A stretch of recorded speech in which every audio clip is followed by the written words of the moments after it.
Muy buenas tardes.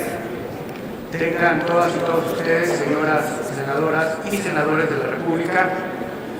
Señor senador Martí Batres Guadarrama, presidente de la mesa directiva del Honorable Senado de la República. Muy respetables señoras y señores senadores. En cumplimiento al artículo 69 de la Constitución Política de los Estados Unidos Mexicanos, acudo al Senado de la República para ampliar la información sobre las políticas, acciones y resultados en materia de política interior de los que se ha dado cuenta en el sexto informe de gobierno del presidente de la República, Enrique Peña Nieto. Comparezco ante una Cámara de Senadores plural, producto de la elección más concurrida de la historia de nuestro país, con la participación de más de 56 millones de mexicanos. Una elección que, pese a su complejidad, con más de 18,000 cargos de elección en juego y cerca de 80,000 candidatos, transcurrió en paz y demostró la madurez y la fortaleza de nuestras instituciones democráticas. La jornada electoral del pasado 1 de julio es resultado de una reforma política surgida del diálogo y consenso entre las principales fuerzas políticas representadas en el Congreso de la Unión en el marco del Pacto por México. Reforma que permitió por primera vez en la historia de México tengamos prácticamente paridad de género en el Congreso de la Unión y en los congresos locales, que favoreció la equidad de las contiendas mediante la regulación de la propaganda de los partidos políticos, que fortaleció a la autoridad electoral al transformar al Instituto Federal Electoral en el Instituto Nacional Electoral, dotándole de mayores capacidades, y a los institutos estatales en organismos públicos locales electorales que podrán ser apoyados para el desarrollo de sus procesos electorales, el INE. Es en ese marco el trabajo efectivo de presidentes municipales y legisladores que ahora puede ser evaluado, calificado y reconocido por la ciudadanía mediante la reelección.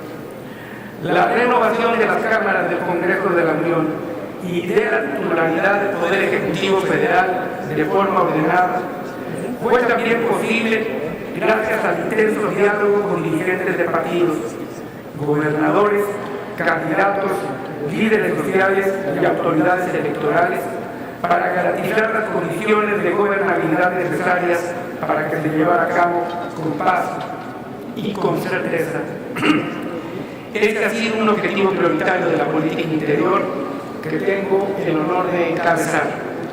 Garantizar la gobernabilidad, la estabilidad política y paz social, tarea que corresponde a todos, a los poderes de la Unión, a los órdenes de gobierno y a la sociedad en su conjunto.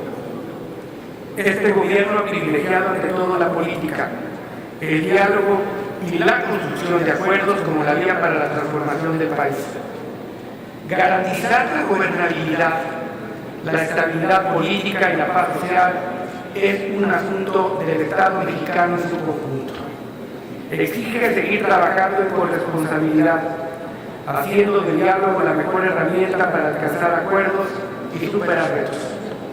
Por la vía de las instituciones, que con el trabajo de muchas generaciones nos hemos dado los mexicanos, es como hemos resuelto nuestros conflictos y nuestras diferencias.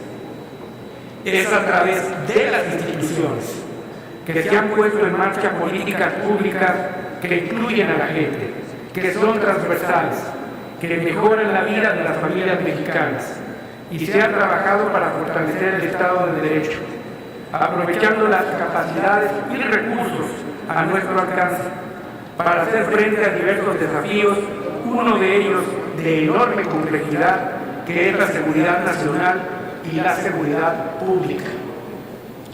Es de reconocer que a pesar de intensos esfuerzos, los problemas en materia de seguridad pública siguen siendo enormes y que los niveles de violencia alcanzados en algunas regiones del país exigen reforzar acciones concretas para devolver niveles necesarios para la seguridad de las familias de nuestro país.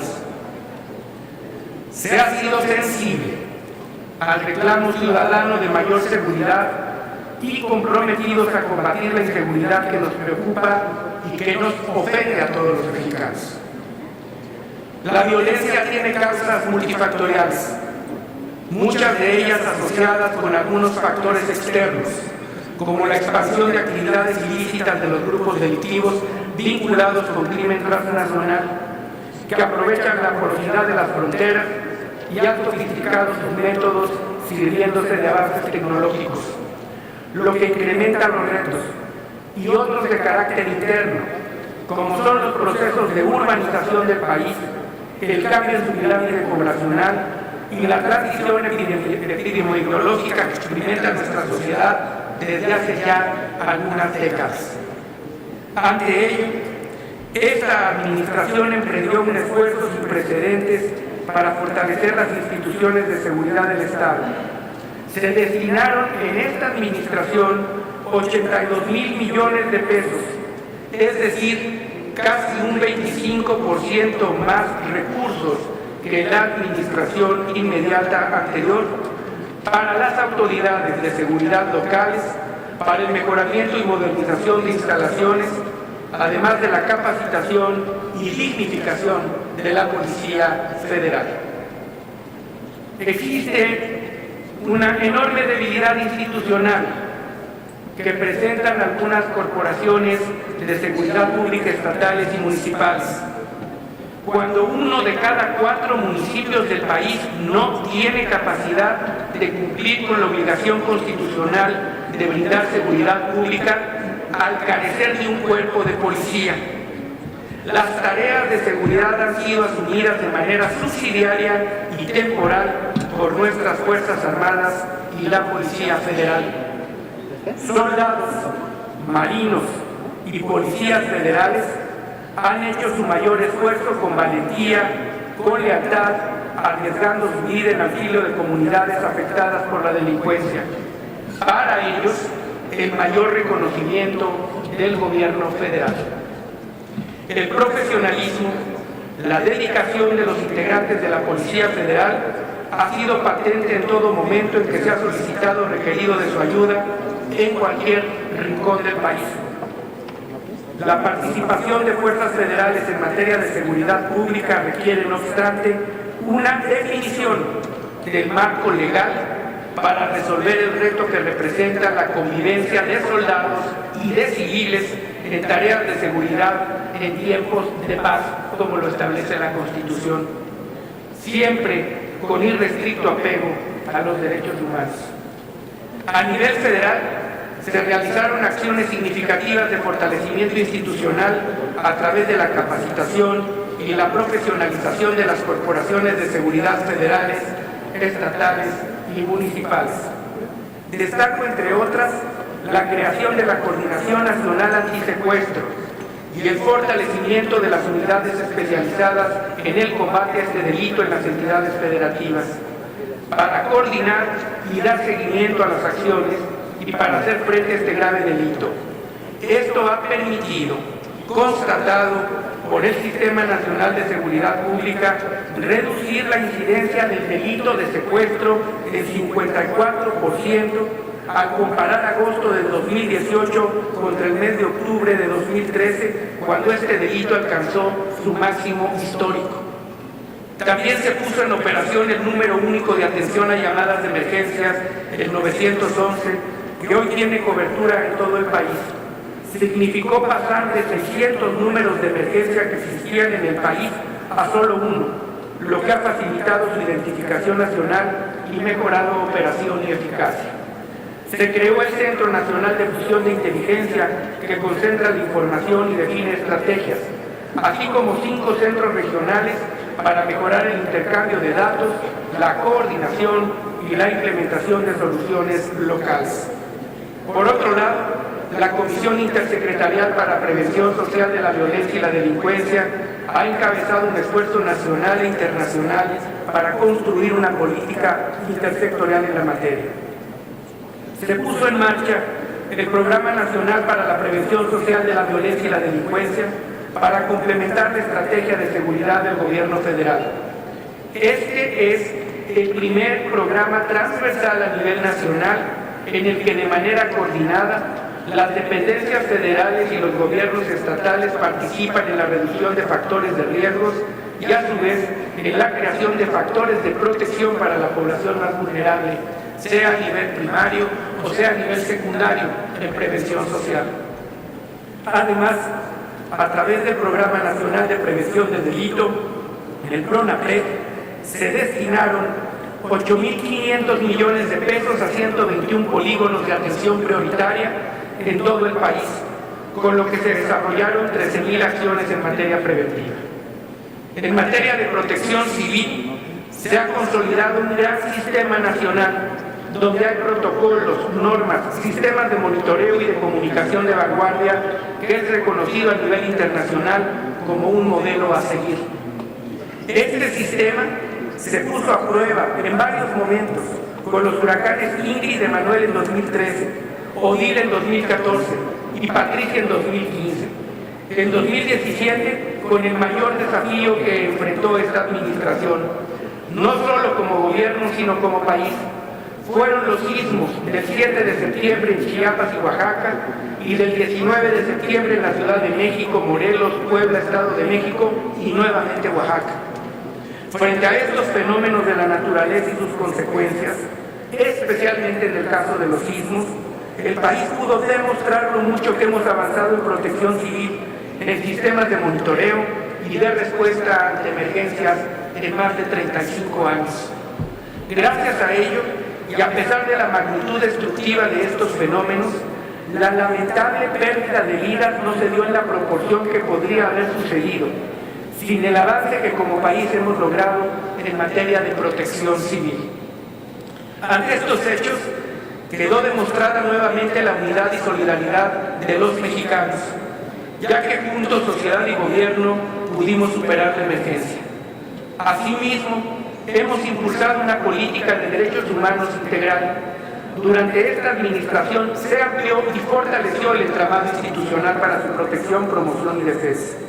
Así lo acredita, entre otras cosas, la política nacional de igualdad implementada por esta administración, que ha permitido avanzar en el ejercicio de los derechos de las mujeres, particularmente en el derecho a vivir una vida libre de violencia y sin discriminación por razones de género. También la construcción de más de 30 centros de justicia para las mujeres. Casi la totalidad de los 40 centros de justicia que existen en operación el día de hoy se construyó en esa administración y se puso en operación. Muy importante ha sido de igual manera el avance en la atención y protección de los derechos de las víctimas. Uno de los primeros compromisos cumplidos por el presidente de la República fue la emisión de la Ley General de Víctimas que creó la Comisión Ejecutiva de Atención a las mismas. Para mejorar la atención de las personas menores de edad, el Ejecutivo Federal presentó como iniciativa preferente la Ley General de los Derechos de Niñas, Niños y Adolescentes, que fue aprobada por la 62ª legislatura, con lo que entró en operación todo un sistema nacional para su protección. De especial relevancia fue la reforma al artículo constitucional, al artículo 123, que prohíbe el trabajo a menores de 15 años y que permitió que México ratificara uno de los convenios fundamentales de la Organización Internacional del Trabajo.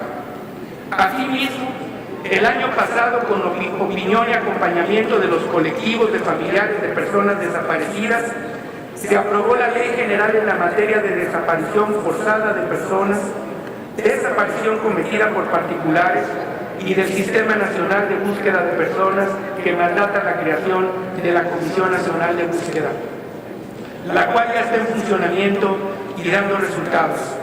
A este marco jurídico se suma la Ley Federal de Declaración Especial de Ausencia para Personas Desaparecidas, aprobada el pasado mes de abril, la cual facilita gestiones y trámites diversos de familiares de personas desaparecidas a partir de una declaratoria que se hace en el nivel federal. Se publicó en 2017 la Ley General para prevenir y sancionar la tortura, y otros tratos o penas crueles, inhumanos o degradantes para investigar y perseguir de oficio este grave delito. Se fortaleció la Comisión Intersecretarial contra la Trata de Personas a través de la coordinación y colaboración entre dependencias federales, los poderes legislativo y judicial y los otros órdenes de gobierno, desde la cual se pusieron en marcha campañas para hacer visible y concientizar el hacer frente a este flagelo. Para atender problemas y demandas de los pueblos y comunidades originarias del país, en 2013 se crea la Comisión para el Diálogo con los Pueblos Indígenas de México. En ella se han celebrado más de 1.700 foros de consulta con comunidades indígenas de todo el país. En esta administración se asumió la responsabilidad de concluir la fase de implementación y avanzar en la consolidación del sistema penal acusatorio. Para ello, este gobierno invirtió cerca de 18,000 millones de pesos. Representó el 90% del total de los recursos federales asignados al proceso desde su implementación, que arrancó hace ya 10 años. Mientras que en 2006 un procedimiento penal se resolvía en promedio en 263 días en el fuero federal y 185 días en el fuero común, actualmente el 77% de los procedimientos penales se resuelven en menos de 30 días y van directamente ante un juez. Además, este nuevo sistema da privilegio a la reparación del daño a las víctimas, la protección de los derechos humanos y el principio de presunción de inocencia a las personas. Sin embargo, este nuevo sistema de justicia presenta enormes desafíos en varios aspectos, con lo que se ha llamado la puerta giratoria, que debe sin duda atenderse a la brevedad. A todo esto se suma la reducción del número de recomendaciones emitidas por la Comisión Nacional de los Derechos Humanos a la Administración Pública Federal. Se redujo en un 14% el número de recomendaciones respecto al sexenio pasado. Menos del 1% de las quejas derivan en recomendaciones, y las que lo han hecho se han aceptado en su totalidad y se han atendido. Tan solo este año han sido atendidas más de 30 recomendaciones y se espera cerrar con otro buen número. En materia de migración, se ha desplegado una estrategia integral desde un enfoque de derechos humanos. Para proteger a los mexicanos que viven en el exterior y vuelven al país, se fortaleció el programa Paisano, y para facilitar la reinserción social y económica de los mexicanos que retornan de forma definitiva, se puso en marcha la estrategia Somos Mexicanos. Con estas acciones se ha dado apoyo a cerca de 1 millón de mexicanos desde 2014. De igual manera, para garantizar los derechos y la dignidad de los migrantes que ingresan al país por nuestra frontera sur, se puso en marcha el programa Frontera Sur y se entregaron casi 90,000 tarjetas de visitante trabajador fronterizo y más de 500,000 tarjetas de visitante regional. Esto permite a los migrantes empoderarse frente a cualquier situación vejatoria